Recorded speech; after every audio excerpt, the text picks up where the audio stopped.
Eh, en la clase de discipulado del jueves pasado estuvimos hablando muy importante acerca, una opción muy importante acerca del pecado. Ahí precisamos unos conceptos básicos acerca de lo que es el pecado, la definición de pecado, hablamos de la naturaleza del pecado y de los efectos o consecuencias del pecado. Entonces, habiendo definido ya lo que es el pecado y cómo el pecado tiene una naturaleza, cuál es la naturaleza del pecado y los efectos que principalmente el pecado nos separa de Dios. Hablamos hoy, entonces, hoy abordaremos el tema concerniente al arrepentimiento y la confesión. El arrepentimiento viene a ser el acto del hombre mediante el cual se siente pena y dolor por los pecados cometidos contra Dios. Hemos entonces precisamos en la clase pasada el concepto de pecado y dijimos, pecado es toda infracción a la ley de Dios. Y enmarcamos la palabra pecado dentro del cuadro netamente espiritual o religioso, porque la palabra pecado es una palabra que se usa única y exclusivamente para referirse a aquellas acciones que infringen la ley de Dios. Cuando hablamos de acciones que infringen la ley de los hombres, hablamos entonces de delitos o de contravenciones.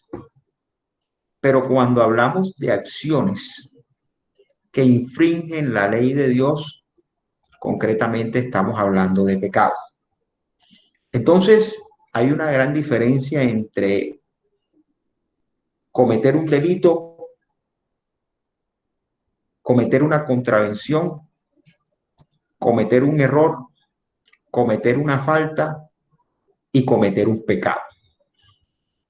Las cuatro primeras hacen referencia a infracciones a reglas de los hombres. Si hablamos de que una persona cometió una falta, que una persona cometió un error, que una persona cometió un delito o cometió una contravención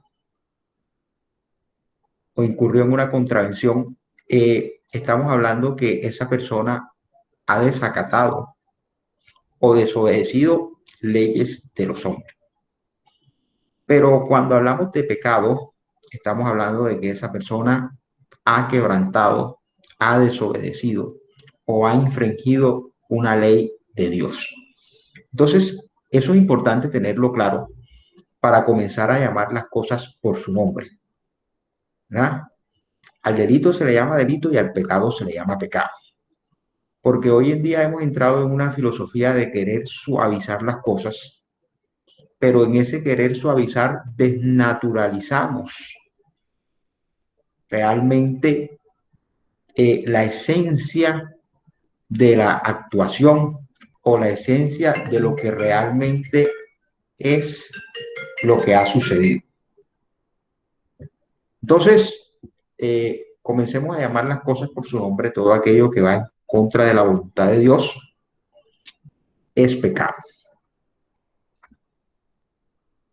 Entonces, el arrepentimiento viene a ser el acto del hombre mediante el cual se arrepiente, siente pena y dolor por los pecados cometidos contra Dios, es decir, por haber infringido los mandamientos de Dios, por haber ido en contra de la voluntad de Dios. Los confiesa y decide volverse por completo hacia Él para ponerse bajo su señorío.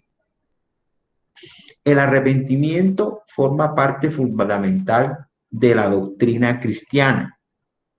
Hebreos 6, capítulo 1 dice que el arrepentimiento es uno de los rudimentos de la doctrina de Jesucristo. Señala Hebreos capítulo 6, versículo 1. Entonces la doctrina del arrepentimiento viene a ser un rudimento de la doctrina de Cristo, es decir, una base, un fundamento sobre el cual se construye o se erige la doctrina cristiana. El arrepentimiento, que como ya hemos dicho, es ese acto de contrición, ese acto por medio del cual la persona siente pena y vergüenza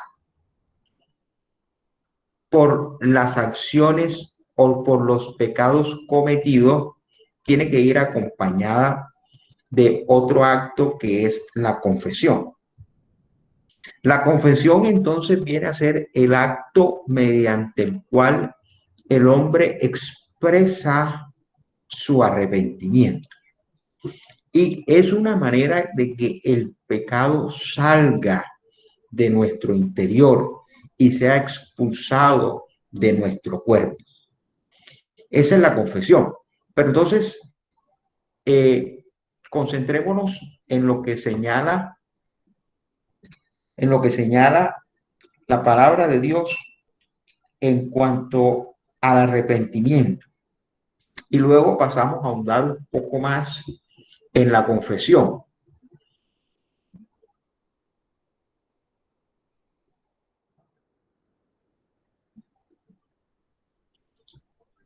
El Evangelio de Mateo, capítulo 3, versículo 2, nos señala que la escritura dice que Juan el Bautista predicaba y decía: arrepentíos porque el reino de los cielos se ha acercado. Arrepentíos porque el reino de los cielos se ha acercado.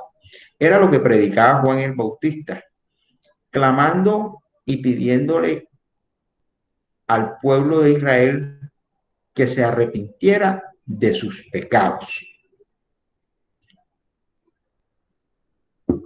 El capítulo 4, versículo 17 del Evangelio de Mateo, dice que el Señor vino a llamar vino a buscar a los pecadores y a llamarlos al arrepentimiento. A llamarlos al arrepentimiento. Concretamente dice el versículo: desde entonces comenzó Jesús a predicar y a decir: arrepentíos porque el reino. El Evangelio de Marcos, capítulo 1, versículos 14 y 15 dice: después que Juan fue encarcelado, Jesús vino a Galilea predicando el Evangelio del reino de Dios, diciendo: el tiempo se ha cumplido y el reino de Dios se ha acercado. Arrepentíos y creed en el Evangelio. Arrepentíos y creed en el Evangelio. Fíjense la forma en que el Señor Jesús inicia su ministerio. El Señor Jesús inicia su ministerio predicando el Evangelio de Dios, pero a la vez haciendo un llamado al arrepentimiento. El llamado al arrepentimiento es un llamado a que las personas se vuelvan a Dios. Porque es que el arrepentimiento significa darle la espalda al pecado y volverse a Dios. En la clase pasada explicamos que una de las consecuencias del pecado es que nos lleva por una senda distinta a la que Dios ha trazado para nosotros. En consecuencia, ese camino o esa senda nos aleja de Dios. Al alejarnos de Dios, el pecado lo que hace es poner distancia entre Dios y los hombres. Pero el llamado a arrepentirnos es un llamado a volver a la senda de la obediencia de los mandamientos y leyes de Dios. Cuando el Señor dice arrepentíos, les está diciendo: vuélvanse de sus malos caminos, vengan y retomen la senda. Les está haciendo un llamado a que cambien su vida, a que abandonen esa vida de pecado, a que abandonen ese camino que los conduce hacia la muerte y retomen la senda de la obediencia, que es la senda de la bendición y de la vida eterna.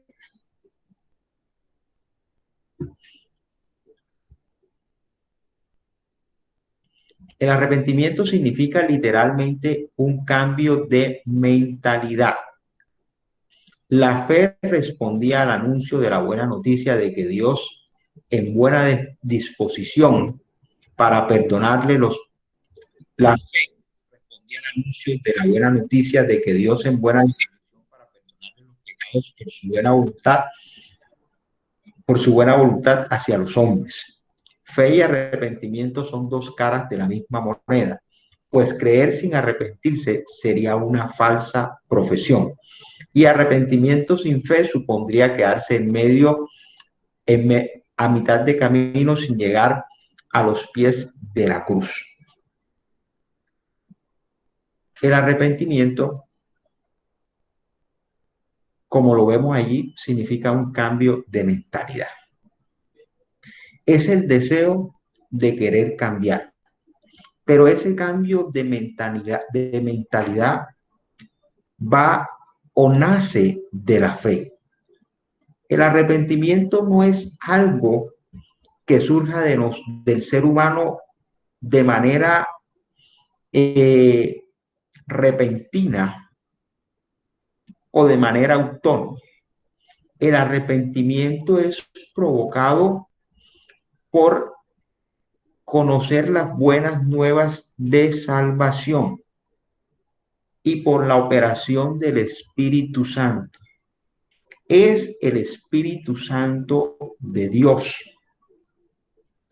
quien mueve al hombre al arrepentimiento, pero lo mueve al arrepentimiento a partir de que el hombre escucha las buenas nuevas de salvación. Y esa palabra, esas buenas nuevas de salvación, son las que utiliza el Espíritu Santo para redarguirnos y para convencernos de nuestro pecado, para hacernos reflexionar de que nuestra vida realmente no está siendo llevada por la senda correcta. Y es la que va a utilizar el Espíritu Santo para que a través de esa reflexión nuestra mentalidad comience a cambiar. El perdón es don de Dios. Jesucristo es la única persona que puede ofrecer el perdón por nuestros pecados. Y es la única persona que puede otorgar y ofrecer perdón por nuestros pecados porque Él fue el que murió en la cruz por nuestros pecados. Al haber sido Jesús quien murió en la cruz por nuestros pecados, es el único que puede perdonarnos. Entonces, la operación del arrepentimiento es la parte que tenemos que poner nosotros como seres humanos. Es lo que nos toca hacer a nosotros. Es determinarnos a cambiar.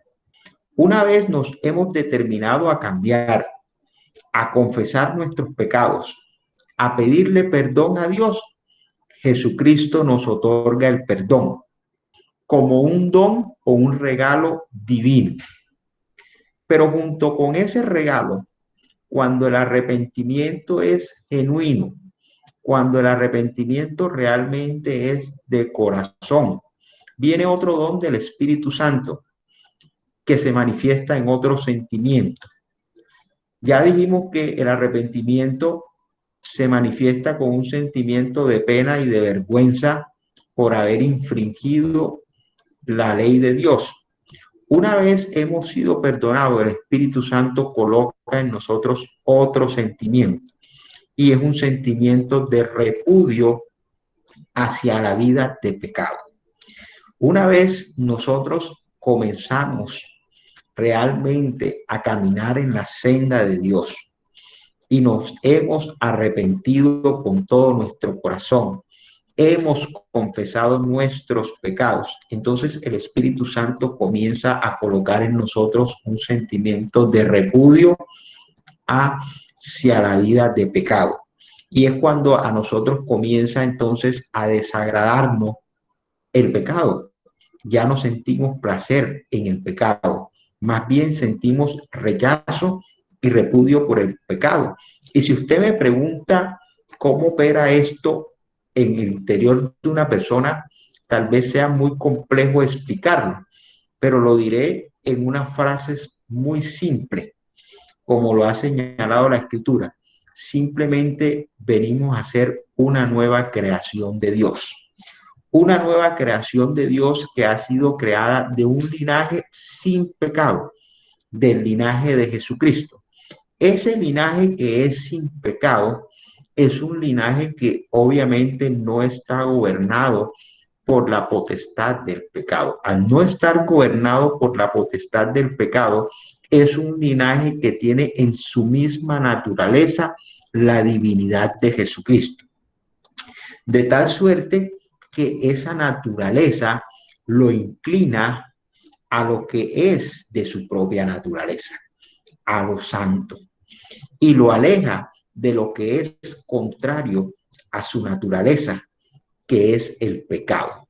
Pero mientras persistimos en el viejo hombre sin habernos arrepentido, entonces todavía estamos siendo esa vieja creación que está sujeta al pecado y que llevamos, como explica el apóstol Pablo, ese aguijón en nuestra carne, que nos somete y nos subyuga al pecado.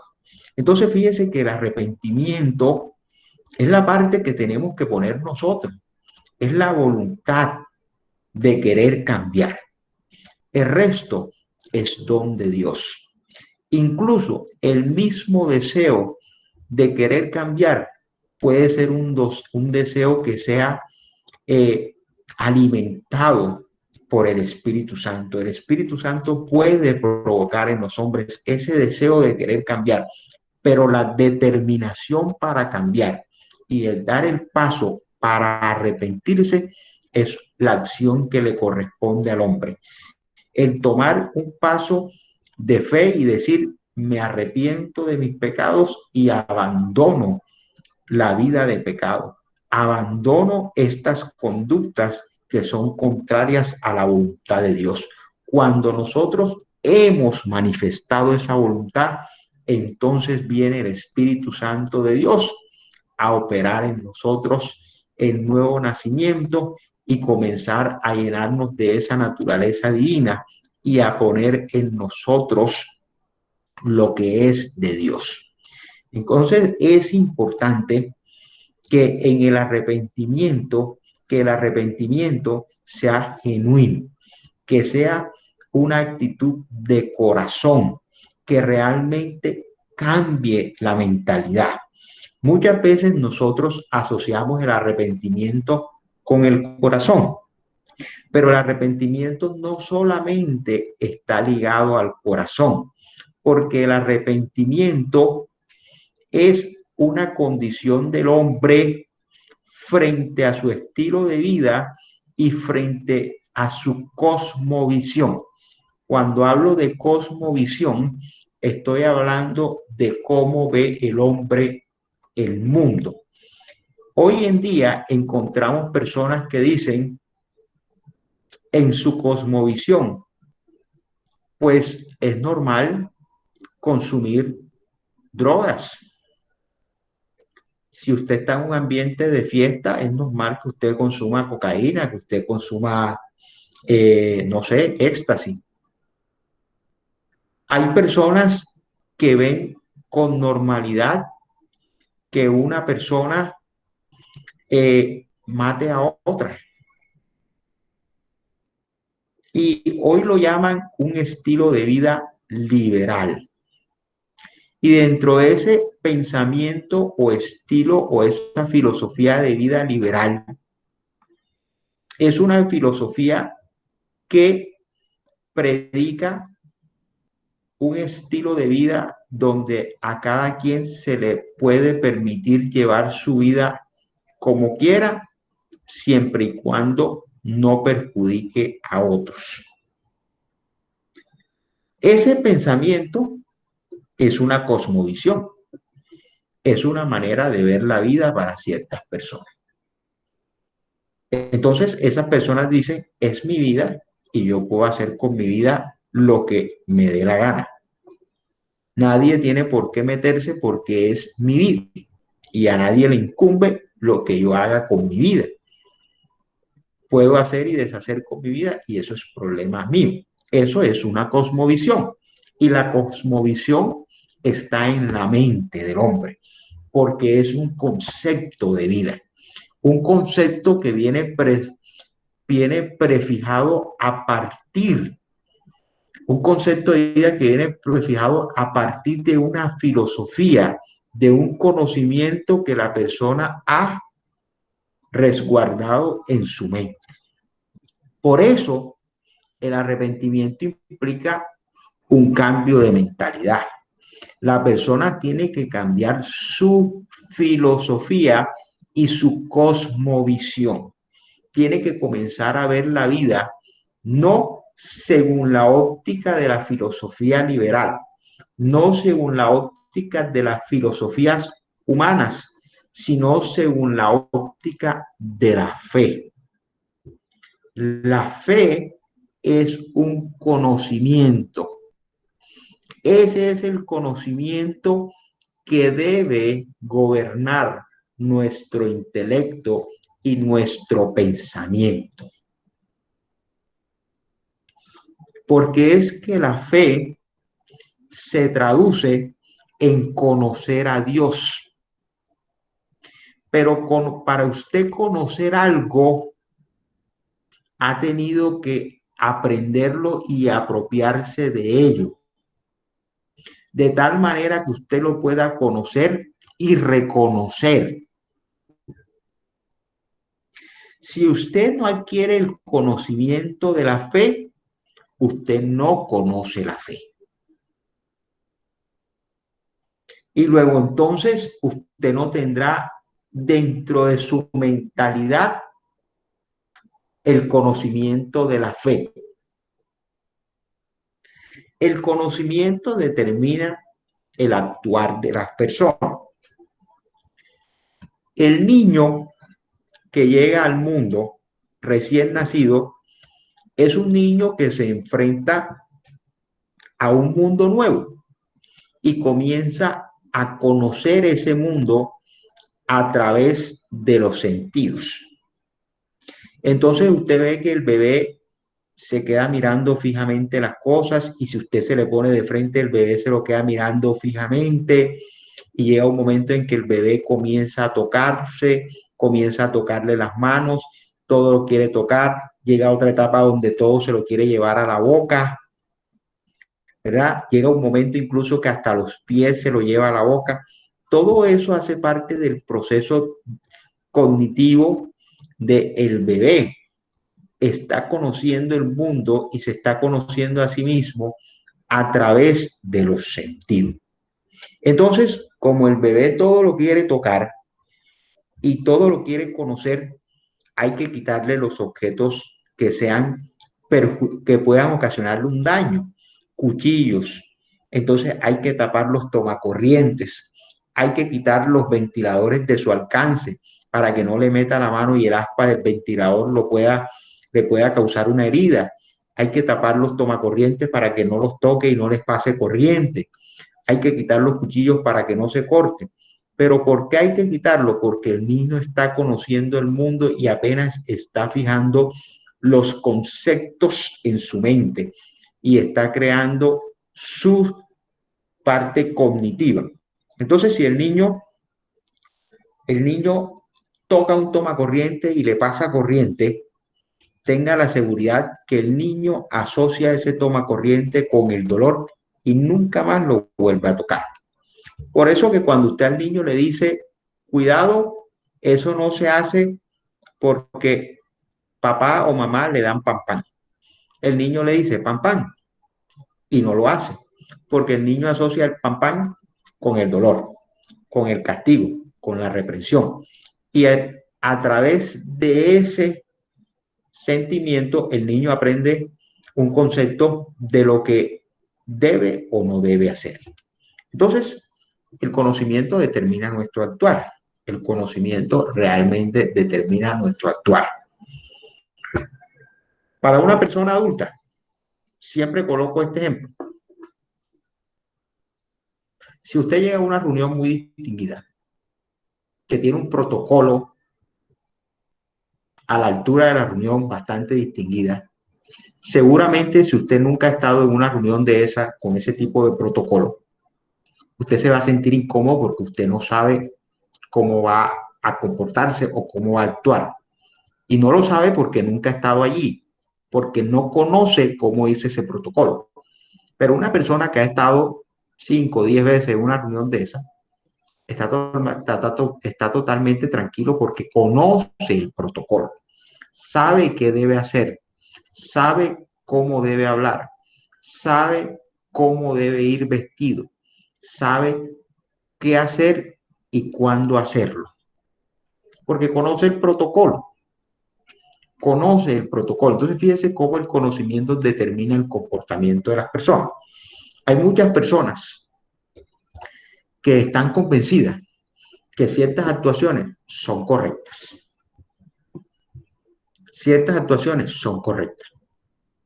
Hay personas que están convencidas y creen que no hay nada de malo en consultar lo oculto, que no hay nada de malo en leerse la palma de la mano o en leer las cartas. No le ven nada de malo, porque no han adquirido el conocimiento de la fe que señala que eso es un pecado. Cuando la persona adquiera ese conocimiento, entonces es que se va a dar cuenta que realmente estaba en un error. Y si así lo determina, debe arrepentirse. Puede proceder al arrepentimiento. Avancemos entonces. Lucas 24, del 45 al 47 dice, entonces les abrió el entendimiento para que comprendiesen las escrituras.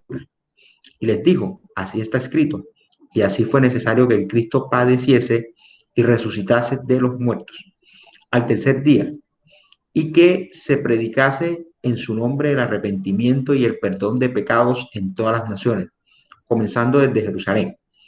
Mire lo que dice este texto. Entonces les abrió el entendimiento. ¿Quién les abrió el entendimiento?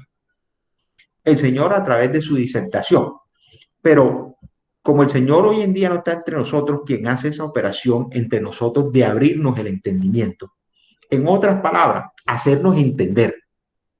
Porque es que el arrepentimiento se da a través de un proceso de entendimiento de lo que está bien y de lo que está mal, de lo que agrada a Dios y de lo que desagrada a Dios, de lo que es santo y de lo que es pecado.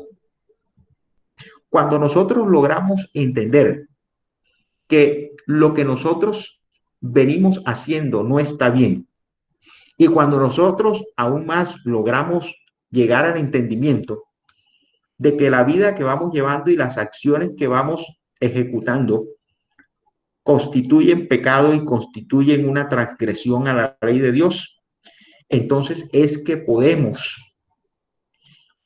caemos en cuenta de que hemos vivido una vida de pecado. Y es que podemos dar el paso hacia el arrepentimiento. Porque es que nadie se va a arrepentir mientras considere que lo que ha hecho está bien. La única forma que usted se arrepienta es que usted sienta esa contrición y esa convicción generada por el entendimiento de que lo que usted hizo es contrario a la voluntad y a la ley de Dios. Cuando usted llega a ese entendimiento, entonces es que se produce la contrición y la contrición conlleva al arrepentimiento y a su vez el arrepentimiento conlleva a la confesión. Hechos 3:19 nos dice, así que arrepentidos y convertidos para que sean borrados vuestros pecados, para que vengan de la presencia del Señor tiempos de refrigerio. Fíjese, fíjese este pasaje nos lleva a un proceso, nos señala un proceso, arrepentidos y convertidos. El arrepentimiento es el acto interno, es la contrición. Es la contrición que, como ya dijimos, producida por el entendimiento, por haber alcanzado el entendimiento o adquirido el entendimiento de que lo que estábamos haciendo o nuestras acciones o nuestro estilo de vida es un estilo de vida que transgrede las normas divinas. Cuando nosotros entendemos eso y surge en nosotros ese acto de contrición, de sentirnos mal, contrición es de sentirnos pena, de sentir vergüenza, de sentir dentro de nosotros ese sentimiento, de sentir ese sentimiento, de sentirnos mal por lo que hemos hecho.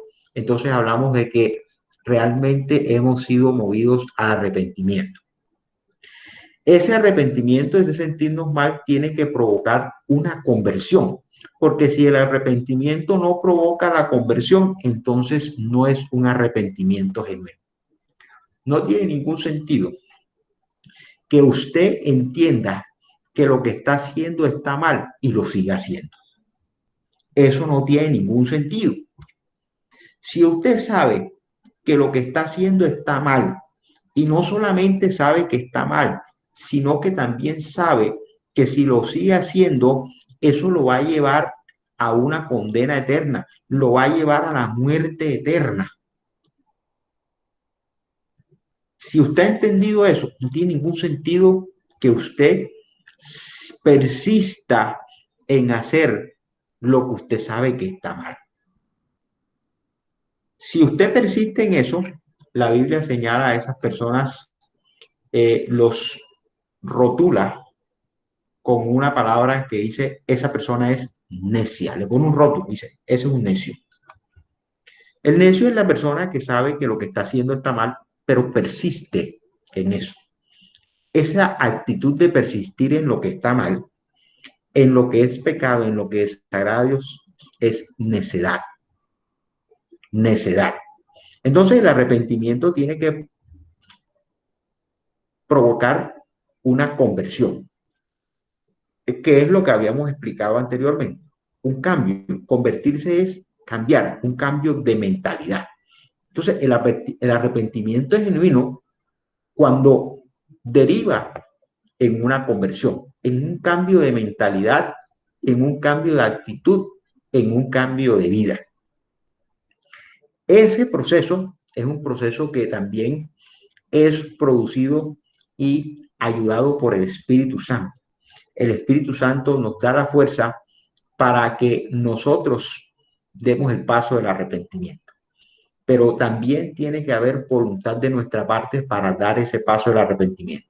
Luego comienza el proceso del Espíritu Santo para hacernos una nueva creación y para moldear este proceso de conversión.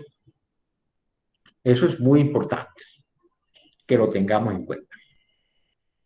El apóstol Pablo nos dice que debemos hacer, debemos arrepentirnos, cambiar de mentalidad y convertirnos, dar media vuelta de cara a Dios y aceptarlo como Mesías ungido de Dios, aceptar como Mesías ungido de Dios a Jesucristo.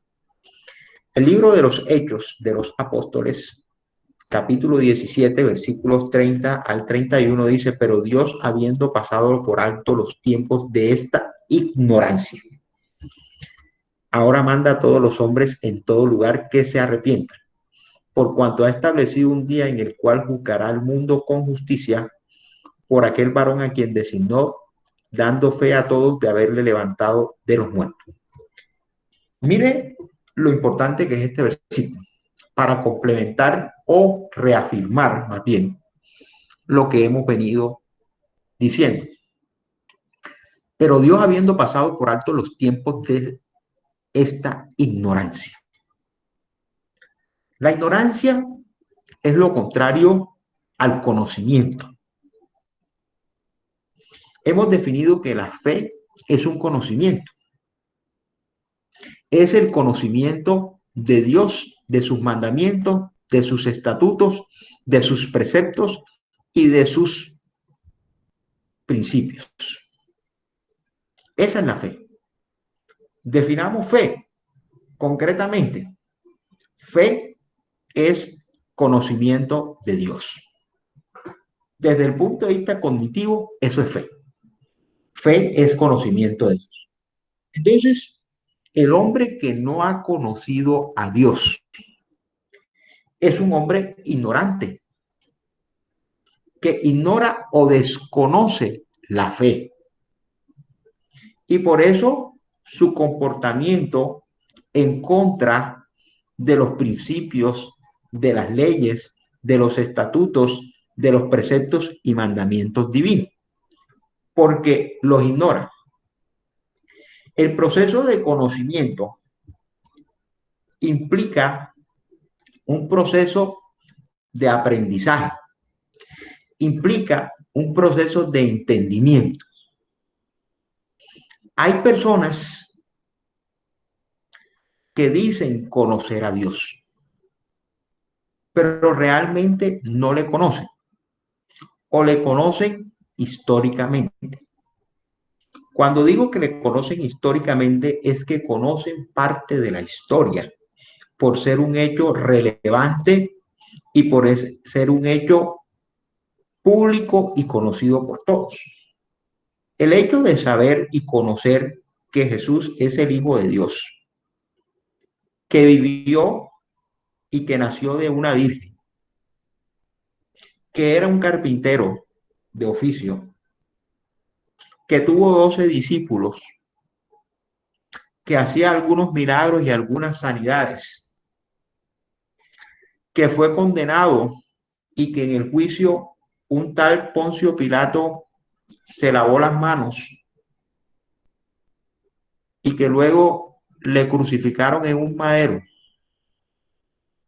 y que al tercer día resucitó. Ese es un conocimiento meramente histórico. Conocer al Señor Jesucristo va más allá de conocer los aspectos biográficos, los aspectos biográficos de él mismo o los aspectos históricos de Jesús y de su vida. Conocer a Jesús significa tener una relación con él. Significa aprender sus mandamientos y ponerlos por obra. Significa entender el plan que Dios tiene para la humanidad. Conocer a Dios significa conocer y entender el plan de redención y las buenas nuevas de salvación. Entonces, fíjense que hay una diferencia entre el conocimiento histórico y el conocimiento que viene de la fe. Por eso es que Dios dice aquí, el apóstol Pablo dice aquí, pero Dios, habiendo pasado por alto los tiempos de esta ignorancia, ahora manda a todos los hombres en todo lugar que se arrepientan. El llamado al arrepentimiento o la convocatoria al arrepentimiento es un mandato, no es una invitación. No es que Dios esté invitando a los hombres a que se arrepientan, porque es que Dios frente al pecado no es flexible. Dios con el pecado es radical. Y frente al pecado, Dios va a proceder con toda autoridad. Y la autoridad está establecida para restablecer el orden. Entonces Dios no invita a los hombres, los invito a que se arrepienten. No es una invitación, porque una invitación es algo que usted puede aceptar y rechazar o rechazar y no pasa absolutamente nada. Si a usted una persona lo invita a una reunión, es simplemente una invitación. Usted puede decir, claro que sí, ahí estaré, cuenta con mi presencia. O puede decir, qué pena, no puedo asistir. Y no pasa nada. Pero cuando es una orden, ahí no hay lugar a que usted decida si la cumple o no la cumple. La orden es de estricto cumplimiento. O la cumple o aténgase a las consecuencias. Y es lo que Dios está diciendo. Manda a todos los hombres que se arrepientan. En otras palabras, lo que el apóstol Pablo nos está diciendo, bueno, ya está bueno de los tiempos de esta ignorancia, ahora les ordeno que cambien su manera de pensar, que se conviertan de sus malos caminos, que comiencen a abandonar esa ignorancia y adquirir el entendimiento de la fe. Pero eso es un proceso que tiene que darse a partir de la voluntad del hombre de querer acercarse y conocer a Dios. En la medida que la persona quiera conocer a Dios, entonces va a ir disipando la ignorancia. Esa ignorancia que lo mantiene atado al pecado. Y a medida que va entendiendo los mandamientos, las buenas nuevas y el plan de Dios, entonces va conociendo y reconociendo la fe. Se va acercando más a Dios y se va alejando más del pecado. ¿Cuál es la consecuencia de no arrepentirse? Porque acabo de decir que el mandamiento nos deja la única opción de obedecer. Frente a un mandamiento no hay lugar a desacato y quien la desacate entonces tendrá que lidiar con las consecuencias de su desobediencia.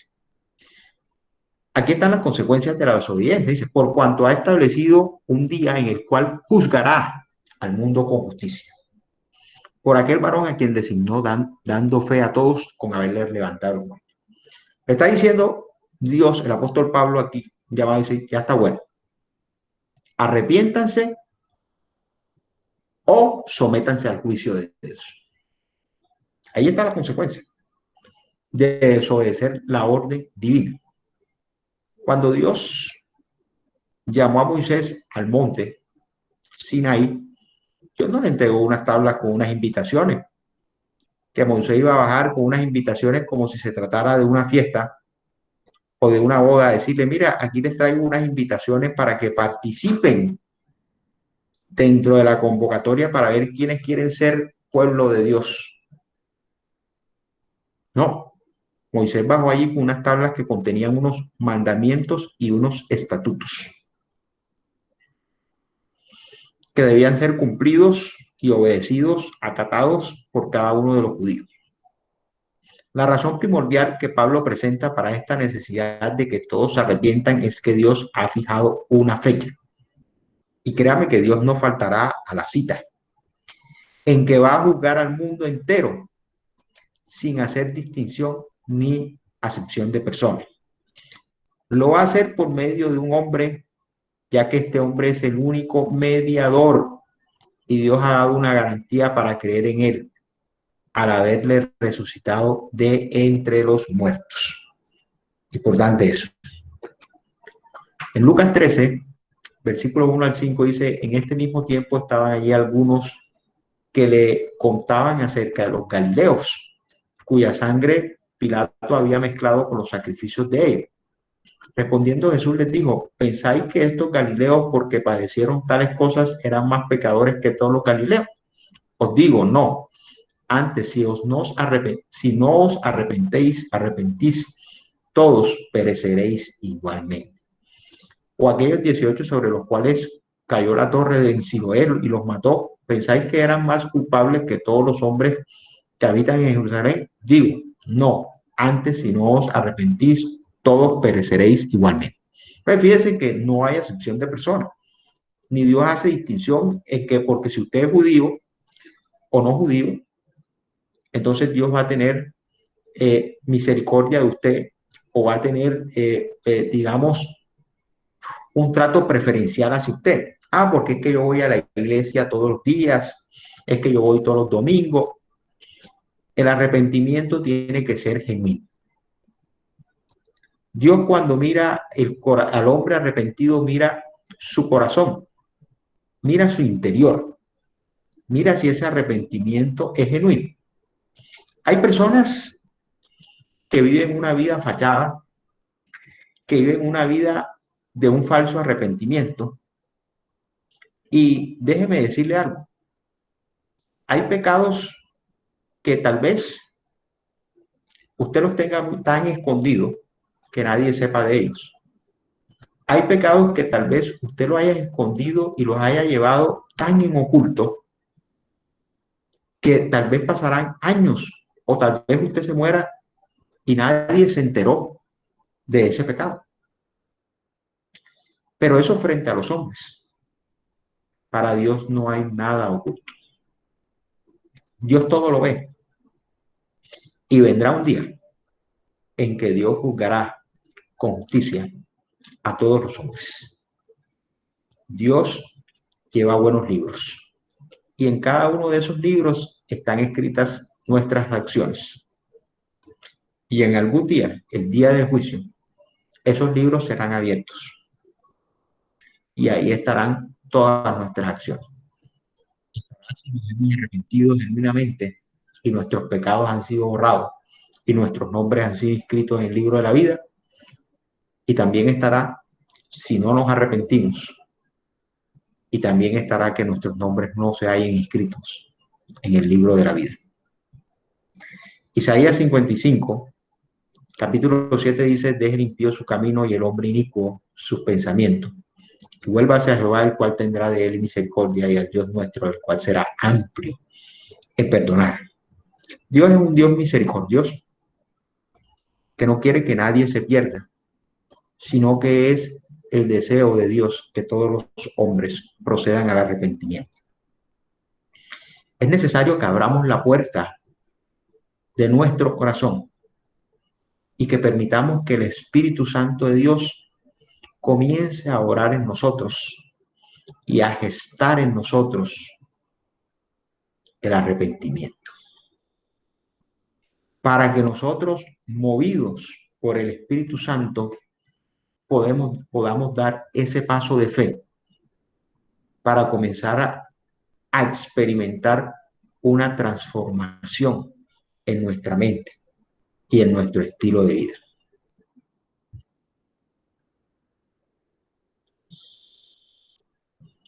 Para arrepentirse y dejar el pecado es necesario que haya un cambio de mentalidad. El arrepentimiento verdadero ataca la raíz y limpia de maldad el corazón. Debemos cambiar el juicio que abrigamos sobre personas y cosas, desalojar las imaginaciones corruptas y los falsos pretextos bajo los que se cobija a sí mismo el corazón no santificado. Arrepentirse es volverse al Señor, contra el que nos hemos rebelado, volver a Dios, que es la fuente de vida. Y si así lo hacemos, Dios tendrá compasión de nosotros. Segunda epístola del apóstol Pedro, capítulo 3, versículo 9 dice: el Señor no retarda su promesa según algunos tienen por tardanza, sino que es paciente para con nosotros, no queriendo que ninguno perezca, sino que todos procedan al arrepentimiento. Lo que decíamos, es la voluntad de Dios que todos los hombres se arrepientan. El día del juicio vendrá sin lugar a duda, pero Dios está siendo paciente con la humanidad para que se arrepienta. La confesión. Hay dos opciones principales, dos acepciones principales de este término en la Escritura. Primeramente, se refiere al hecho de decirle a Dios los pecados que hemos cometido, buscando su perdón. La otra forma en que se usa el término significa declaración abierta y pública que hacemos identificándonos con Dios, con su Hijo Jesucristo, con su obra o con su pueblo. En ese sentido, nosotros confesamos nuestros pecados de manera íntima a Dios y reconocemos y declaramos o confesamos a Jesús públicamente como un hecho que dé testimonio a los demás de la existencia y de la veracidad del Evangelio de Jesucristo. Proverbios 28:13 dice: el que encubre sus pecados no prosperará, mas el que los confiesa y se aparta alcanzará misericordia. ¿De qué prosperidad nos habla aquí la Escritura? Dice: el que encubre sus pecados no prosperará. No prosperará. Estamos hablando de una prosperidad espiritual. Pero cuando hablamos de una prosperidad espiritual, lo que es espiritual es integral. Es integral porque todo lo que es espiritual tiene un reflejo en lo material. Entonces, cuando hablamos de prosperidad espiritual, estamos hablando de la prosperidad integral del ser humano. Estamos hablando de una prosperidad de su espíritu, de su alma, de su cuerpo y de todo lo que hay alrededor de él. Entonces dice, el que encubre sus pecados no prosperará. Y es lo que decíamos, hay personas que encubren sus pecados y que no quieren confesarlo, no quieren que nadie sepa, no quieren reconocer sus pecados.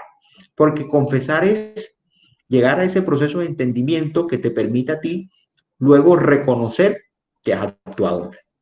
La persona solamente reconoce que ha actuado mal cuando ha entendido que su comportamiento es contrario a la voluntad de Dios. Una vez la persona ha comprendido y entendido, llegado al entendimiento de que su estilo de vida, sus acciones y su comportamiento es contrario a Dios y a sus mandamientos y a sus preceptos, entonces es que puede dar el paso de reconocerlo y confesarlo. Esa confesión lo lleva a entablar una comunicación. ¿Con quién?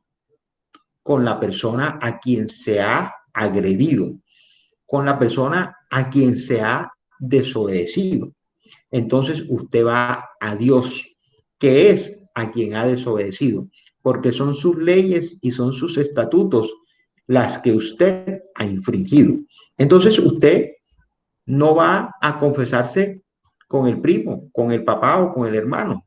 No, porque es que usted no le ha desobedecido las órdenes a ellos.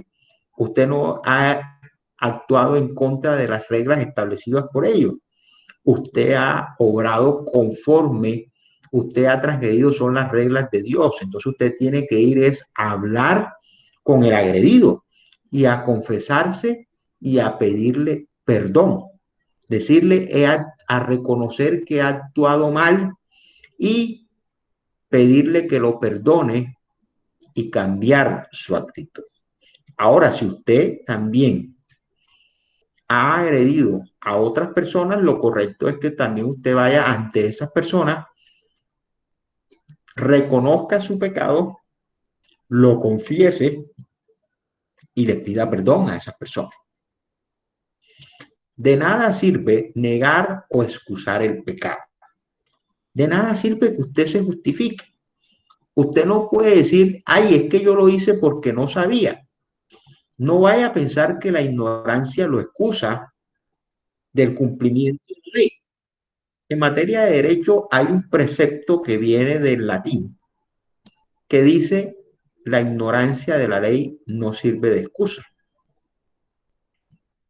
Usted no puede señalar como una causal de eximente de responsabilidad o una causal para justificar su mala conducta, su ignorancia. Su ignorancia. ¿Verdad? Eso no justifica ni cambia el hecho de que usted ha violentado una ley. No cambia el hecho. Porque es que las leyes son hipótesis fácticas. Las leyes lo que hacen es colocar una situación de hecho y atribuirle una consecuencia jurídica o una consecuencia a ese hecho, ¿verdad? De tal manera que la Biblia dice que el que pecare y el que persista en su pecado recibirá la muerte. En la ley de Moisés había una ley muy clara que dice, no matarás.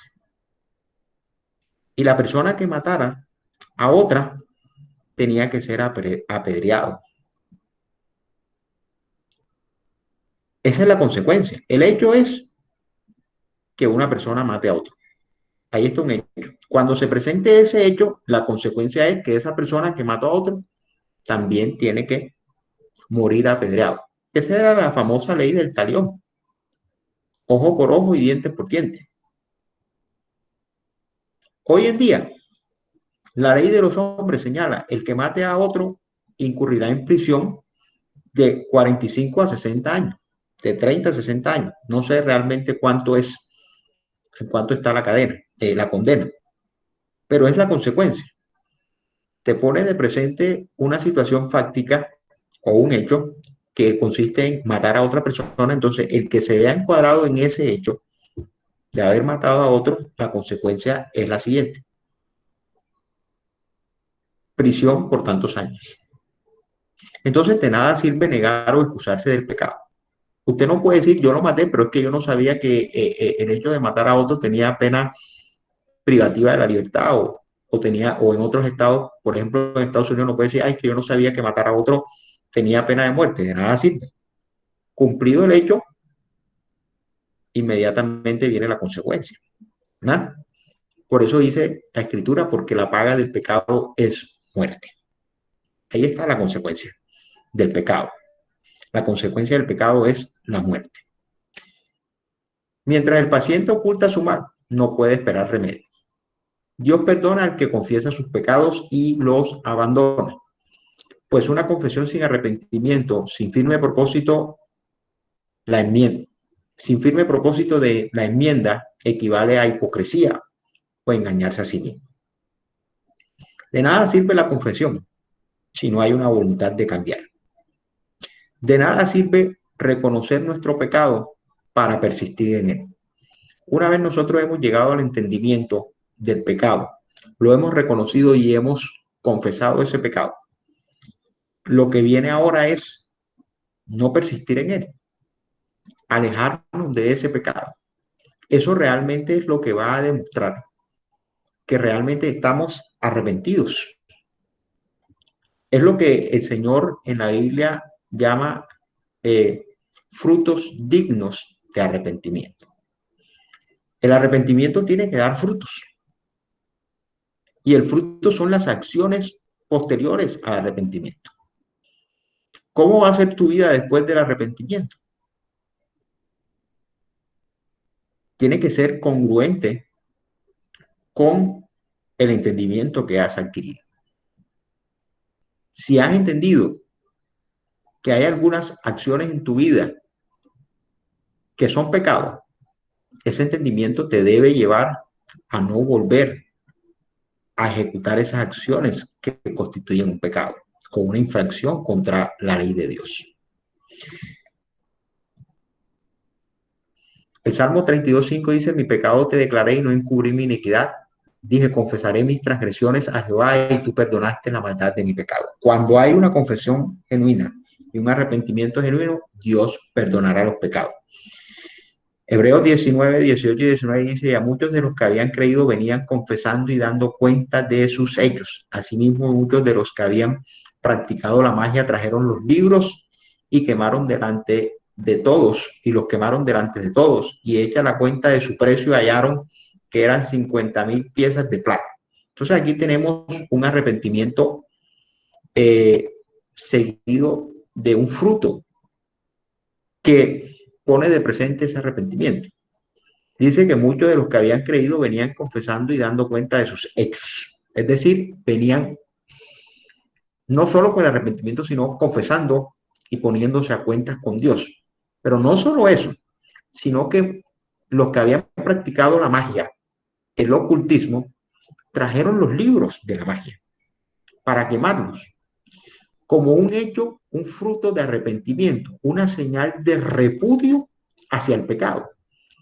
El quemar los libros es un hecho que lleva implícito un sentimiento de repudio, es decir, esto no sirve, quémenlo. No es un hecho sensato que ellos hubiesen dicho, mire, esto realmente ya a mí no me gusta, pero como yo sé que a Pedro le gusta, entonces se los voy a regalar a Pedro. O como yo sé que a María le gustan, entonces se los voy a regalar a María. O como yo sé que a Tatiana le gustan, se los voy a regalar a Tatiana. Eso no es un hecho digno de arrepentimiento, porque es que yo no puedo trasladar mi pecado a otra persona.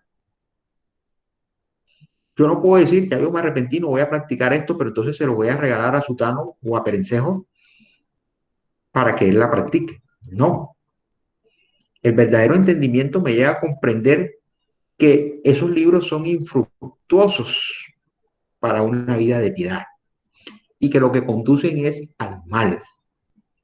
Y entonces, en consecuencia, esos libros no me hacen bien a mí y por ende no le hacen bien a ninguna otra persona. Y eso es un fruto digno del arrepentimiento. En la medida en que es profunda la constricción, se ve mejor la necesidad de confesión. No se contentaron con confesar sus malas artes anteriores, sino que trajeron los libros y los quemaban. Al quemar los libros, quitaban de sí la tentación de volver a usarlos. Quienes de veras se arrepienten del pecado se mantienen lo más lejos posible de la ocasión de pecar. Interesante, muy importante eso. Cuando usted realmente ha tenido un verdadero arrepentimiento, usted sabe cuáles fueron sus pecados, los ha identificado y procura tomar distancia de ese pecado. No hay arrepentimiento cuando usted está coqueteando con el pecado y coqueteando con la tentación. No hay arrepentimiento. Lo que hay es un deleite en el pecado, ¿verdad? Pero no hay un verdadero arrepentimiento. Quien se ha arrepentido y confesado sus pecados genuinamente pone distancia a través de obras dignas de arrepentimiento entre él y el pecado. Romanos 10:10 dice, porque con el corazón se cree para justicia, pero con la boca se confiesa para salvación. La confesión es importante para que nosotros demos testimonio a Dios y demos testimonio a los hombres de que hemos abandonado la vida de pecado. Es la forma como el pecado es expulsado de nuestro interior para que a partir de allí el Espíritu Santo comience a orar la regeneración y la nueva creación en cada uno de nosotros. Y es cuando vienen los interrogantes de, y ese no era el hijo del carpintero, y ese no era fulanito de tal, y ahora quién lo es. Se las tira de muy santurrón, ahora anda con la Biblia debajo del brazo, y ahora es el que todo es pecado, y ahora es el que ya no toma, el que ya no consume vicio, el que antes era el que animaba la fiesta y el que echaba cizaña entre las personas para las contiendas, ahora es el pacificador, es el que tiene una palabra de amor. ¿Y este quién es? ¿Y de dónde salió? ¿Cómo así? ¿En qué momento? ¿Cuándo pasó? Y las personas no entienden qué pasó, porque es como si le hubiesen quitado una persona y le hubiesen colocado otra persona nueva. Eso es lo que pasa. Cuando usted es otra persona, podríamos llamarlo que usted es frente a ellos una persona en cuerpo ajeno. Eso es usted frente a la persona que no conoce a Cristo, una persona en cuerpo ajeno. Y dice, ¿y dónde estaba el hombre o la mujer que yo conocía? Este no es el mismo. Este no es el mismo. Es imposible que sea el mismo. Y ese evento es un misterio de Dios. Las personas no alcanzan a entender cuán grande es ese misterio del nuevo nacimiento. Un maestro de la ley que hablaba con Jesús llamado Nicodemo le preguntó, Señor, ¿qué tengo que hacer para nacer de nuevo? Jesús le dijo, tienes que nacer del agua y el espíritu. El Señor, aquel maestro de la ley Nicodemo le dijo, Señor, pero entonces tengo yo que volver a entrar al vientre de mi madre. ¿Y cómo voy a volver a entrar al vientre de mi madre siendo ya un adulto? El Señor le dijo, no, tienes que nacer del agua y del espíritu. ¿Cuán grande es ese misterio? Que pocos entienden que es el nacimiento del agua y del espíritu. El nacimiento del agua es el que se da por el lavado de los pecados. El agua representa el lavamiento de los pecados. Y el espíritu representa la transformación de una vez nosotros, el ser humano, ha sido lavado de sus pecados. viene el Espíritu Santo a hacer la transformación y a moldear la nueva creación. Y se produce allí el resultado, el nuevo hombre. Nadie sabe cómo nació ese nuevo hombre. Y para los que no entienden el misterio de Dios, repito, es como si fuera una persona en cuerpo ajeno. Esa falta de entendimiento le llevan a cuestionar todo lo que hace esa persona. Y ven acá, ¿y tú por qué dices esto ahora si tú antes eras esto? ¿Y tú por qué ahora te las tiras de esto si antes eras esto? Pero no es sino su incapacidad, la manifestación de su incapacidad de entender el misterio de Dios. Ahí es donde está la obra de transformadora del Espíritu Santo. Si confesamos nuestros pecados, Él es fiel y justo para perdonar nuestros pecados y limpiarnos de toda maldad. La invitación en el día de hoy es, el mandamiento en el día de hoy es al arrepentimiento y a la confesión de nuestros pecados. Si tú has escuchado esta enseñanza y quieres hacer esta oración de fe, allí donde tú estás escuchando, repite esta oración en voz alta. Padre Celestial, vengo delante de ti hoy reconociendo que soy pecador o pecadora y que tú enviaste a tu único Hijo Jesucristo a que muriera en la cruz por mí. Por eso ahora yo me arrepiento de todos mis pecados.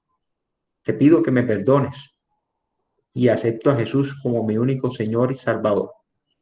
Te pido, Señor, que borres todos mis pecados y que escribas mi nombre en el libro de la vida. También te pido que envíes a tu Espíritu Santo a morar en mi corazón para que a partir de hoy me ayude a vivir una vida agradable a ti. En el nombre de Jesús, amén. Llévese esta promesa. Más, si usted hizo esta oración, tenga en cuenta esta palabra que está en el Evangelio de Juan, capítulo 1, versículo 12. Mas a todos los que le recibieron, a los que creen en su nombre, les dio potestad de ser hechos hijos de Dios. Si usted hizo esta oración de fe, usted es un hijo de Dios. Usted ha pasado de ser creación de Dios a ser un hijo de Dios. Mantenga en su mente y en su corazón esta palabra. Mas a todos los que le recibieron, a los que creen en su nombre, les dio potestad de ser hechos hijos